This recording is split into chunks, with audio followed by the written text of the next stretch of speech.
రక్షణకర్త అయిన నా ప్రభువా, ఓ లార్డ్ మై సేవియర్. ఈ యొక్క అద్భుతమైన ఆయన నామమును 38వ కీర్తనలో కీర్తనకారుడు తన జ్ఞాపకార్థ కీర్తనలో రాస్తాడు.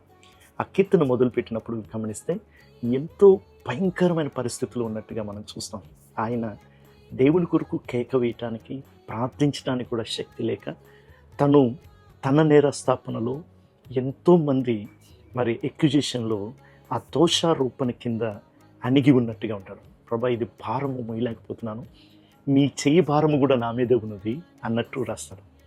ఆ యొక్క కీర్తనలో 15వ వచనం ఒక పరిస్థితిని మార్చేదిగా ఉంటుంది. అలాంటి స్థితిలో ఉన్నవాడు ఆయన ఇటు విధంగా దేవునికి మొరపెడుతున్నాడు. బట్ ఇలాంటి పరిస్థితిలో ఉన్నా I will trust in you. నేను ఇప్పుడు నిన్నే నమ్ముకుని ఉన్నాను, నీ కొరకు వేచి ఉన్నాను. ఎందుకంటే oh my God will answer me. నాకు ప్రత్యుత్తరం ఇచ్చేవాడు కావున నీ మీదే నా నమ్మిక ఇచ్చి ఉన్నాను. దేవుని మనం వెళ్తున్న ఏ పరిస్థితి అయినా దేవుణ్ణి నమ్ముట అనేది మంచిదైనది. దేవుడే మన భరోసా అయినాడు. ఆయనే ప్రతి పరిస్థితిని మార్చేవాడైనాడు.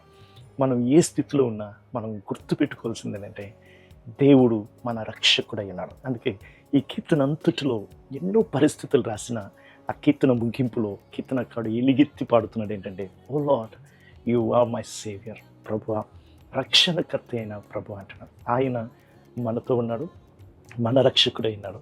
మన ప్రతి పరిస్థితుల్లో కలుగు చేసుకునేవాడు, ప్రత్యుత్తరం ఇచ్చేవాడు, లేవనెత్తువాడు అయి ఉన్నాడు. దేవుడు నామమునకు మహిమ కలుగును గాక. He is a God of salvation. Amen.